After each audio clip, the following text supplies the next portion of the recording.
Bonsoir, M. Bélanger. Bonsoir. On est arrivé ici sur un vol de Porter. Donc, Porter a une nouvelle liaison avec Timmins. Est-ce que ça représente bien un boom économique qui se passe ici? Je vous dirais oui et non. C'est que, évidemment, dans l'industrie forestière, ça va pas tellement bien. Puis comme vous avez été à même de le constater, ce qui était jadis les entreprises Mallette, qui a été les entreprises Grant et Tembec, bien, les deux usines, l'usine de sciage et l'usine de contreplaqué, de panneaux gaufrés, elles sont fermées, elles sont en voie de démolition. Oui, c'est ça, ils sont en train de démanteler l'usine. Le jour de notre arrivée, on a abouti à une scierie qui était en train de brûler pour apprendre que c'était la dernière scierie toujours en fonction là, à Timmins. Oui, ça va encore... C'est pas très bon, ça non plus, pour l'industrie forestière. C'est un coup dur parce que c'est une usine c'était l'usine la plus rentable du groupe Icon. C'est ce qu'on m'a dit. Et c'est aussi une usine qui traite du bois de très haute qualité. On coupe du gros bois dans cette usine-là. Et c'est une institution, ça fait longtemps que ça existe. Malgré le malheur, ce qui est une bonne nouvelle, c'est qu'il est clair qu'ils veulent reconstruire. Avec le prix de l'or qui est très élevé, il y a une ancienne mine souterraine qui va devenir une mine à ciel ouvert qui va rouvrir au printemps. Donc ça... Oui, dans la région immédiate de Timmins, c'est incroyable. Les projets qui étaient sur la glace depuis longtemps à cause du prix du minerai, parce que nous, c'est cyclique. Hein? Ça dépend beaucoup.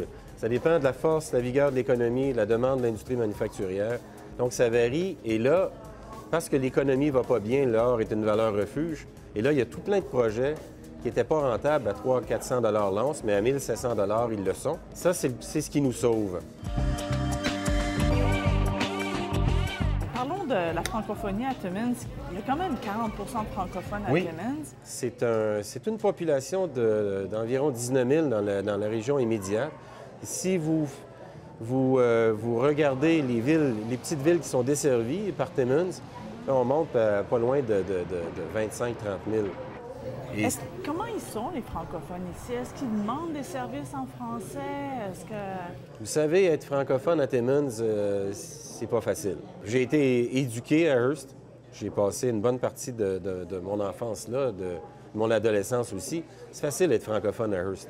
C'est le petit Québec. Ici, c'est autre chose. On est plus nombreux, mais la bataille a été beaucoup plus difficile.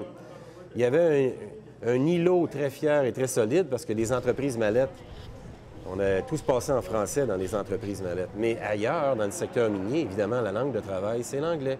Dans les entreprises, la langue de travail était majoritairement l'anglais. Donc, j'ai développé une sensibilité pour le combat que mènent mes élèves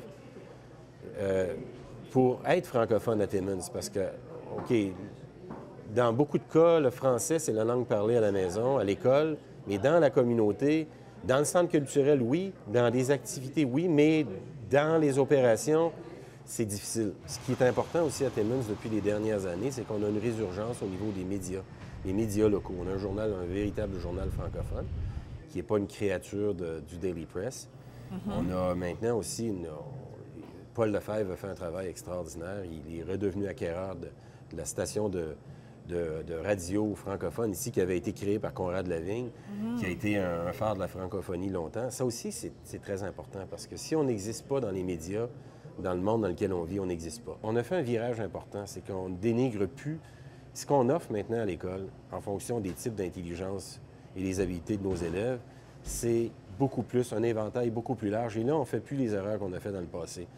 On ne fait pas juste produire des gens on ne veut pas que tout le monde aille à l'université. On ne veut pas que tout le monde aille nécessairement au collège à l'extérieur. On veut former des gens pour le domaine des métiers parce qu'il y en a qui aiment ça. Moi, j'ai été très heureux. Et pour qu'ils restent ici. Et pour qu'ils restent ici. Parce qu'il y a une demande qui est tout simplement incroyable. Le gouvernement s'est traîné les pieds, le secteur privé aussi. On perd la matière grise, on perd des gens d'expérience, on ne forme pas les jeunes. On va avoir une pénurie qui est tout simplement incroyable. C'est le 100e anniversaire de Timmins cette année. Oui. Qu'est-ce qu'il y a à célébrer? Il y a beaucoup de choses à célébrer. J'ai eu l'occasion de faire une entrevue pour CBON, justement. On parlait du Grand Feu de 1911. Timmins, c'est une ville assez spéciale parce que c'est une ville qui est née d'une ruée vers l'or, d'une part, mais d'autre part d'une tragédie incroyable parce qu'il y a une cinquantaine de personnes au moins qui sont mortes brûlées dans cet incendie-là. le fait que les installations avaient été brûlées, et il y a des histoires de prospecteurs, comme Noé Timmons, qui est venu ici, c'est sur ses opérations à lui, à l'ouest du Grand Feu, où on a construit des baraquements. C'est à partir de là que Timmons est né. D'ailleurs, elle porte son nom. Après ça, avec l'industrie forestière, c'était le domaine des francophones à Timmons, ça. Ouais, hein? À cause de la famille Mallette, entre autres. C'était un success story. Il y a eu la famille Lafleur aussi dans le domaine de l'horticulture et maintenant qui sont dans le domaine de la restauration et puis dans l'hôtellerie. Cedar Meadows, entre Oui, autres. oui, oui. Puis ça, Richard Lafleur, c'est extraordinaire ce qu'il fait. Lui, il pense à la relève.